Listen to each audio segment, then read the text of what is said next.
Okay, who wants a lesson on appreciation for the small things in life? Ready? Monty? Monty, walkies. Should we have walkies? Should we get the walkies? Oh, okay. Come on. Oh my God, we're going on a walk. We're going on a walk.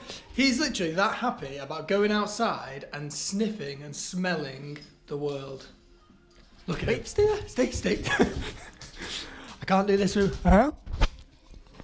Oh, he's very happy. Very happy. Okay, wait. I'm going to put his lead on and then I'll come back to you. Okay. So while Monty's on his adventures, I thought I'd take the opportunity to speak to you about gratitude. Because I feel like a lot of the world's problems could be solved with a little bit of gratitude. I saw a guy speaking about the problem, that what he considers the problem with millennials is, and he says millennials feel like they're owed something, feel like things should just be given to them. And I can kind of empathise with that, because I think if you're my age, which is 28, you're bordering on that millennial group of people where actually, you were told you were pretty special, and the world you were growing up in was, accelerating, and we grew up in a time where we hadn't had a financial crash, and it was things seemed easy, and I was a fortunate enough guy in terms of, we weren't in poverty, we didn't struggle for things. Okay, we weren't lavishly rich by any means, any stretch of the imagination, but I always had a roof over my head. I always had a shoulder to cry on, and those things were important. Monty, little bugger, he's sniffing away on some other dog. Monty.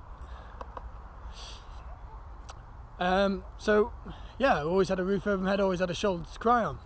I was also blessed with good looks, and in the Western world, when you're a younger person, that goes quite a long way, and it gives you quite an advantage. But the problem with that is that also you are almost tricked into believing that you're something special, when that's absolutely incorrect. It's such a shallow perspective, and the problem with that is it means that you never really work hard enough for anything. And I feel like that's such a major issue in today's world. I feel like there's so many people that aren't willing to work hard for stuff, myself included. The expression, it takes 10 years to become an overnight success. And I think that one of the problems with social media is that there's been too many literally overnight successes, and it's added to this odd set of values that people have, where they actually believe that they don't have to work hard for what they want. And then what are all these videos about? All these people advertising on YouTube. These people advertising on YouTube, are you fed up with this? And are you fed up with that? And it's like, do you want to earn $10,000 a day? This, that, and the other. And everyone's just trying to find the easy way out. And fair enough, I do think that the internet has given us some leverage in that. I do think that it has made it easier to generate a little bit of wealth. But then you've got to ask yourself, if you're wealthy, are you happy?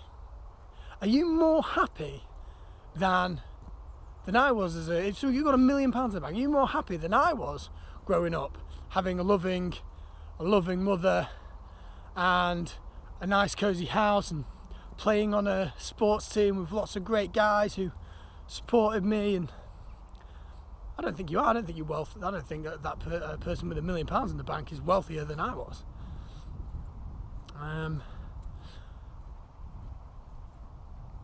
So I don't think that it can bring you happiness, no.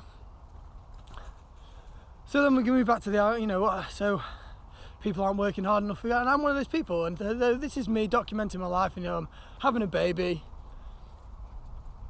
and I'm looking for some kind of opportunity creation. I'm looking to create new opportunities for myself so that I can then work hard towards something to be a success. But when I say success, I don't necessarily mean financially successful. My viewpoint of success now has changed because I have a child on the way. And so my viewpoint of success has now moved to making sure that that child has the same loving environment that I had growing up. But also my version of success now looks like becoming a great father and raising a child with a great set of values and ethics that they can stand by for the rest of their life. But also raising a child with those ethics is important, but also making sure that they don't suffer. Don't get me wrong, I'm not going to spoil them. They have to work, you know, work hard, do some chores, those sorts of things, you know. But we'll see. So my point is, take a look around you, have a look back into your life. I don't know, this is something I've had to do quite a lot, and you know, even things like ex-girlfriends and ex-boyfriends, look at the things that those taught you. How fortunate are you to have those people in your life? All right, maybe when you broke up with them, it didn't feel like it at the time. Oh God, you know, I've been there, like, horrible, you know, sometimes it can take you a real long time to get over someone, but wow, what amazing lessons those people can teach you. And, you know, the hard times, well, I almost fell in a hole then. I think the point is that I need to really start thinking about being grateful for what I've got. I've got a couple of good opportunities ahead of me. I've got a healthy baby on the way. And I live in a country where I don't have to worry about, you know, where the next paycheck's coming from, etc. Where the next meal's coming from even. You know, let's think about that. I actually do worry sometimes about where the next paycheck's coming from.